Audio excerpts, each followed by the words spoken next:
Hello everyone, myself Khyati Vyas from JMP English Medium Saraswati Group of Education. Today I am conducting this session for grade 4, subject is SS. This session is a part of revision for your SA2 exam. And in my previous session, that is session number 3, we revised chapter number 1, 2, 3 and 4 from your semester 2's textbook. And in today's session, that is session number 4, we are going to revise chapter 5, 6 and 7. These three are the last chapters of semester 2 textbook. So let us start revising from chapter number 5, Shivaji. So Shivaji was a brave Maratha ruler. He was born at Shivneri near Pune in 1627 to Jijabai and Shahji Bhosle. Means his mother's name was Jijabai and his father was Shahji Bhosle. Shahji Bhosle, he was an official in the court of Sultan of Bijapur. At very young age, Shivaji learned horse riding and art of warfare. His style of warfare is known as guerrilla style of warfare.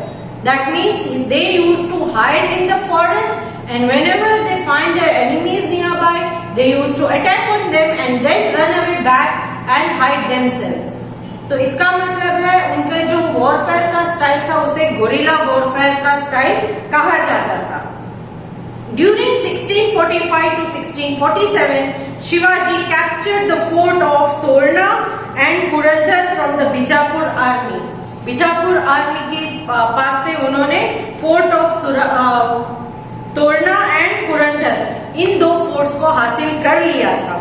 Using the treasure he found from these fort, in fort में से उनको जो treasure मिला, जो खजाना मिला, उससे उन्होंने फोर्ट एट रायगढ़, रायगढ़ में एक फोर्ट बनवाया था.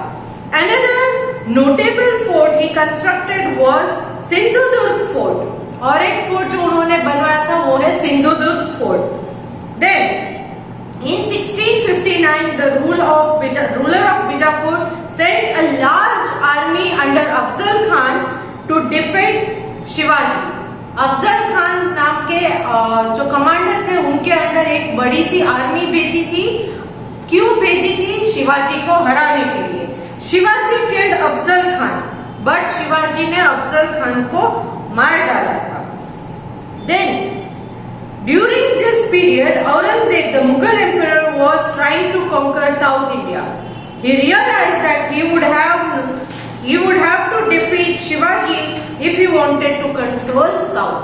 तो तब औरंगजेब भी साउथ इंडिया पर कंट्रोल करना चाहते थे. उनको ये रियलाइज हुआ कि शिवाजी को हराने से ही साउथ इंडिया के ऊपर कंट्रोल पा सकते हैं. So in 1663 he sent Shaista Khan, one of his generals, to capture Shivaji. और इसीलिए उन्होंने शाइस्ता खान को भेजा था, वो उनके जनरल थे, ताकि वो शिवाजी को कैप्चर कर सके. Shivaji defeated Shaista Khan and killed his son. Shaista Khan को डिफीट कर दिया और उनके सन को मार डाला. Aurangzeb was very angry at this attack and he sent Jai Singh. फिर औरंगजेब को और गुस्सा आया और उन्होंने एक और इंसान जिसका नाम है जय सिंह. जय Singh was Rajput general of Aurangzeb. Aurangzeb के राजपूत जनरल थे जय सिंह. उनको शिवाजी को डिफीट करने के लिए भेजा था. This time Shivaji was captured and he had to sign a treaty with Mughals. इस बार जय सिंह ने उनको कैप्चर कर लिया था, बंदी बना लिया था और उनको एक ट्रीटी साइन करनी पड़ी. ट्रीटी का मतलब क्या है? Treaty means agreement between two kingdoms. दो राज्यों के बीच का एग्रीमेंट होता है, उसे ट्रीटी कहा जाता है. Shivaji gave up some of his fort to Mughals and agreed to meet Aurangzeb at Agra. तो इस ट्रीटी के अनुसार उन्होंने अपने राज्य में से कुछ किंगडम्स जो है वो मुगल्स को दे दिए थे, औरंगजेब को दे दिए, और ये स्वीकार किया कि वो आगरा जाकर औरंगजेब से मिलेंगे. Shivaji was very upset at Aurangzeb's behaviour. जब वो उनसे मिलने गए तब वो औरंगजेब के बिहेवियर से बहुत ही डिस्टर्ब हो गए थे. He cleverly manage to escape from Agra fort. क्यों? क्योंकि वहां उनकी बहुत इंसल्ट की गई थी and he was imprison his son Sambhaji in the Agra fort. So उनको इम्प्रिजन कर दिया गया था, उनको कैद कर लिया गया था आगरा फोर्ट में, बट वो आगरा के फोर्ट से फिर भाग निकले थे छूटकर। Soon Shivaji began capturing the forts in the Deccan again. और वहां से छूटने के बाद डेक्कन के एरिया में फिर से वो अलग अलग फोर्ट को कैप्चर करने लगे। He became the king of Marathas in 1674 and took the title as Chhatrapati. इसीलिए आज भी उनको छत्रपति शिवाजी महाराज कहा जाता है, क्योंकि जब 1674 में वो राजा बने तब उनको छत्रपति का टाइटल दिया गया था। His capital was रायगढ़, उनका कैपिटल था Raigarh. Shivaji was a great soldier and brave and successful ruler.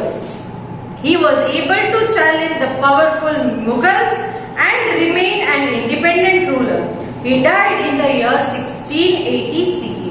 फिर 1680 CE में उनकी डेथ हो गई। So this was all regarding Shivaji in this chapter. Next chapter is chapter number 6, transport and communication.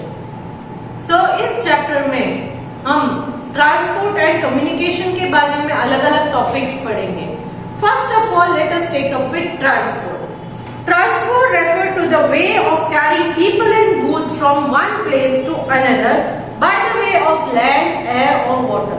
चाहे किसी भी मीन्स लैंड के through, air के थ्रू या वाटर के थ्रू कोई इंसान को एक जगह से दूसरी जगह जाना है या किसी गुड्स को, सामान को एक जगह से दूसरी जगह भेजना होता है, तो उस चीज को हम कहते हैं ट्रांसपोर्ट। क्या कहते हैं? ट्रांसपोर्ट।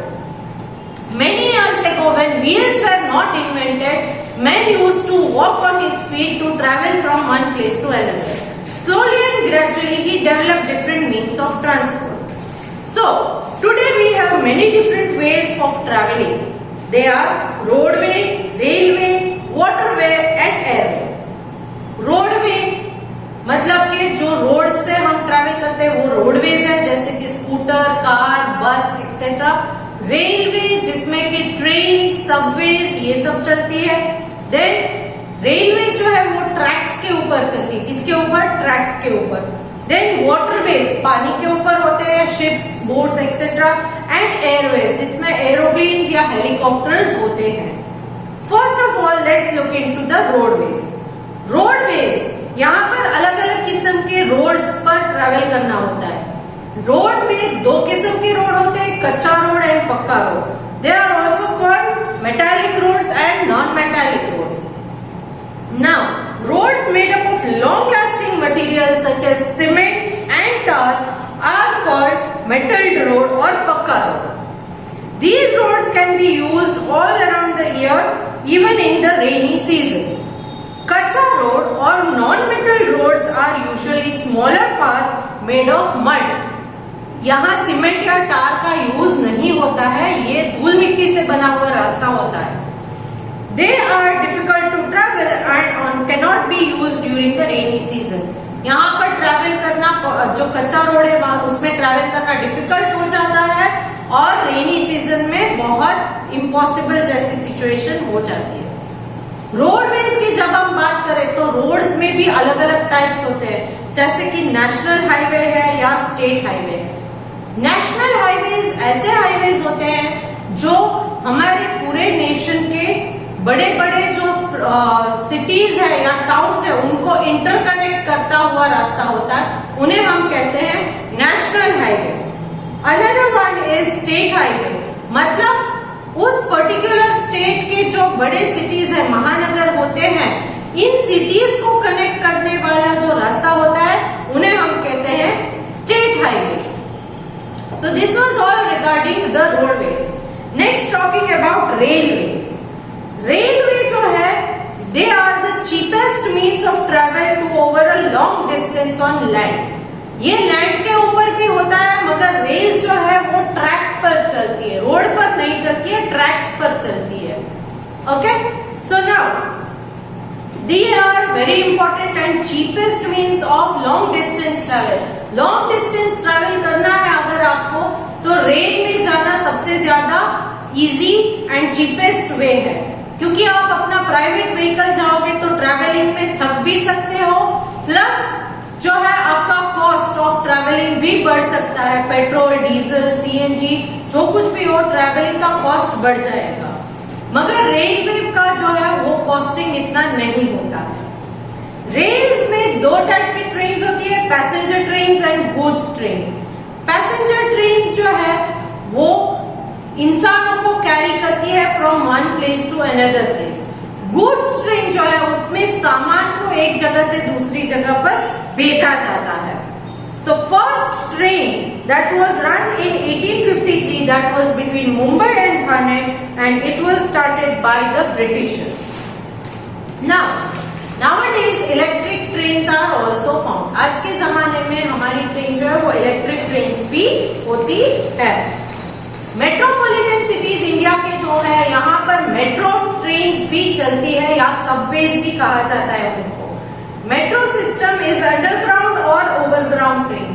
इसमें मेट्रो सिस्टम में अंडरग्राउंड भी होता है जमीन के नीचे से, या जमीन के ऊपर से ओवरग्राउंड भी होते हैं। Next talking about the waterways. Water bodies के ऊपर जैसे कि बोट्स, शिप्स, ये जो चलते हैं उनको हम वाटरवेज कहते हैं। Ships, boat, yacht and canoe are means of travel over waterways. Ships carry not only people but also goods from one port to another. बड़ी बड़ी ships में लोगों के साथ साथ goods को भी ट्रांसफर किया जाता है। Then boats have been used by human beings for traveling since ancient time. छोटी बोट में पहले के जमाने से हम लोग ट्रैवल करते आए हैं। Now luxury liners and cruise are also introduced in today's generation. Next, talking about airways. Airways are the most expensive means of transport, but as well as they are the fastest means of transport. अगर आपके पास कम time है और आपको बहुत long distance travel करना है तो Airways आप ले सकते हो, बट कीप इन माइंड ये बहुत कॉस्टली हो सकता है। Clear? So they are expensive. Expensive मतलब यहाँ पैसे ज्यादा खर्च होते हैं। Airways two types of airlines होती है। एयरवेज में एरोप्लेन्स या हेलीकॉप्टर्स होते हैं। एरोप्लेन्स जो हम चलाते हैं इसमें टू टाइप के एरोप्लेन्स होते हैं, that is one is international flights and other one is domestic flight. International flights जो है वो इंटरकनेक्टिंग टू कंट्रीज होते हैं। दो अलग अलग कंट्रीज, दो अलग अलग देश को कनेक्ट करते हैं, वो इंटरनेशनल एयरलाइंस होती है। डोमेस्टिक एयरलाइंस ऐसी एयरलाइंस है जो सिर्फ हमारे देश के अंदर ही चलती रहती है। So international airlines carry people and goods from one country to another, whereas domestic airlines carry people and goods to different places within a country. Now international airports are located in big cities such as Kolkata, Delhi, Mumbai, Chennai and Bengaluru. इन सारे big cities में international airports है जहां से international flights take off करती है। सो this was all regarding the transport. Next topic is communication. Communication. What do you mean by communication? We all like to talk to each other and share our thoughts and feelings. This is called communication. एक दूसरे से बात करते हैं, एक दूसरे के साथ अपनी फीलिंग्स को शेयर करते हैं, इसको हम कहते हैं communication. Communication में there are various means of communication, various methods of communication. First one is postal system. Postal system बहुत cheap way of communication है, but as well as they are slower. Postal system में आप letter post करते हो या parcel को भेजते हो या मनी ऑर्डर भेजते हो, but it takes time. Next, telephone and mobile. They are the quickest means. सबसे क्विकेस्ट मीन्स ऑफ कम्युनिकेशन है टेलीफोन या मोबाइल फोन। आजकल के जमाने में मोबाइल फोन का यूज ज्यादा होता है। Other one is newspaper, magazine, radio and television. ये newspaper, magazine, radio and television they are also means of mass communication. I am sorry, इनसे मास कम्युनिकेशन भी होता है। जो पहले हमने postal system, telephone, mobile phone इनके बारे में पढ़ा, ये पर्सनल कम्युनिकेशन होता है, मतलब कि एक पर्टिकुलर पर्सन से ही आप बात करते हो। बट आपका न्यूज़पेपर, रेडियो, टेलीविजन ये सारी चीजें जो है इनसे क्या होता है, मास कम्युनिकेशन। उसमें कोई इंफॉर्मेशन आती है तो पूरे लोग जहां जहां पर ये न्यूज रेडियो में सुनाए जाते हैं या जहां न्यूज़पेपर पढ़ा जाता है, उन सारे लोगों को इंफॉर्मेशन मिल जाती है। Next is internet. इंटरनेट भी एक मीन्स ऑफ कम्युनिकेशन है जिसमें हम ईमेल भेज के दूसरे इंसान को इन्फॉर्म कर सकते हैं। इसके लिए www that is world wide web की जरूरत होती है।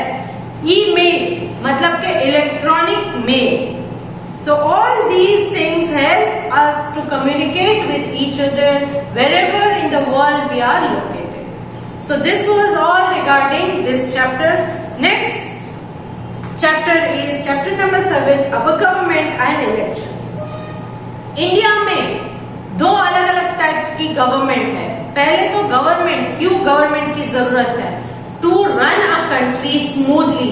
एक कंट्री को आसानी से हम रन कर सके कि यहाँ कोई प्रॉब्लम ना हो, कोई कॉन्फ्लिक्ट ना हो, तो उसके लिए गाइडलाइंस चाहिए। गाइडलाइंस हमें कौन देगा? That is government, correct. इसके लिए गवर्नमेंट है। इंडिया में 3 लेवल की गवर्नमेंट होती है, central government, state government and local self government. Central government जो है वो नेशनल इंपॉर्टेंस की प्रॉब्लम्स या national important matter such as defence, finance, railway, इन सारी चीजों के बारे में डिस्कस करते रहती है। लोकल सेल्फ गवर्नमेंट जो है वो विलेजेस, टाउन्स एंड सिटीज में होती है। विलेजेस में जो है वो पंचायत होती है। विलेजेस में लोकल सेल्फ गवर्नमेंट के अंदर आती है वो है panchayat. Panchayat as the name says it is being made up of group of 5 people. इसमें 5 लोग रहते हैं पंचायत में and head of the panchayat is called sarpanch. Head of the panchayat is called sarpanch. Then talking about towns and cities. Towns and cities, the local government bodies are called municipalities or municipal corporation. Big cities such as Kolkata, Delhi have municipal corporation, whereas small towns such as Puri and Gurdwan have municipalities. The mayor is the head of municipal corporation and the chairperson is the head of municipality. तो ये towns and cities में जो होते हैं वो municipalities and municipal corporations होते हैं। Municipal corporation के हेड को मेयर कहा जाता है एंड म्युनिसिपैलिटी के हेड को चेयरपर्सन कहा जाता है।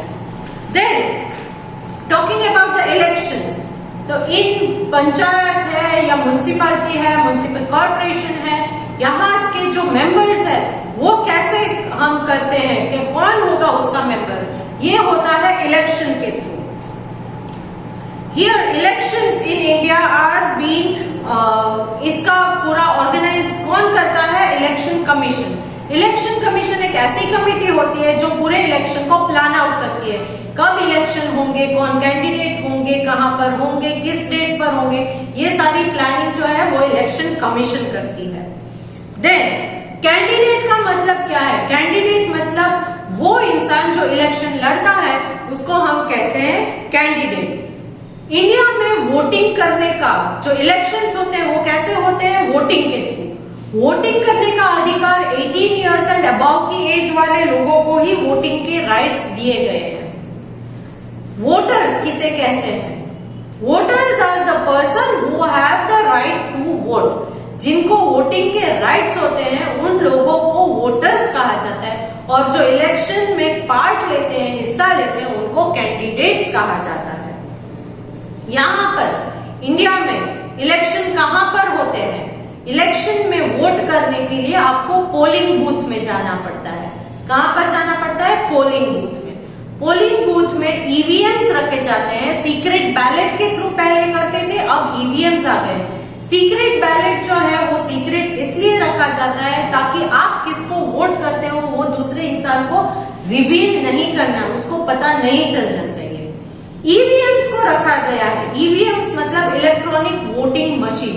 ईवीएम्स में क्या होता है कि अलग अलग symbols along with the party name is given. You just have to press the button and then you have to register your vote, तो आपका वोट कास्ट हो जाता है। देन जो ये इलेक्शन कमीशन है वो बाद में क्या करती है, इलेक्शंस के बाद जब आप इलेक्शन के लिए जाते हो तब ये मेन पॉइंट याद रखना है कि आपको अपना वोटर आईडी साथ में रखना होता है। इस वोटर आईडी में आपकी फोटोग्राफ होती है एंड आपके details along with your name, age etcetera is mentioned in it. Now voting जो होती है वो वोटिंग के बाद उसमें वोट को काउंटिंग किया जाता है। जिसको सबसे ज्यादा वोट मिलते हैं वो पार्टी जीत जाती है और वो रूलिंग पार्टी बन जाती है, और जिस पार्टी को कम वोट्स मिलते हैं वो ऑपोजिशन पार्टी बन जाती है। क्लियर? जो रूलिंग पार्टी होती है वो अलग अलग पॉलिसीज, लॉ सारे बनाते हैं, और ऑपोजिशन पार्टी जो होती है अगर इन पॉलिसीज में उनको कोई फॉल्ट नजर आता है तो उनको वो हाईलाइट करती है कि भाई ये पॉइंट गलत है, तो वो काम होता है ऑपोजिशन पार्टी। वोटिंग क्यों जरूरी है? वोटिंग इसलिए जरूरी है क्योंकि अगर आप किसी कैंडिडेट का काम पसंद नहीं करते हो, तो अगर आपको उसका काम पसंद नहीं है तो जो योग्य कैंडिडेट है उसको वोट करेंगे तो ही वो जीत पाएंगे। अगर आप वोटिंग करने के लिए नहीं जाओगे तो क्या होगा कि शायद हो सकता है कि जो इंसान सही तरीके से काम नहीं करता है वो शायद जीत जाए और बाद में रूलिंग पार्टी में वो आ जाए, तो वो सारे डिसीजंस रॉन्ग लेगा जो आपके लिए सही नहीं होंगे। That is why voting is very important. Eligible age for voting is 18 years and above. So all this was regarding this chapter.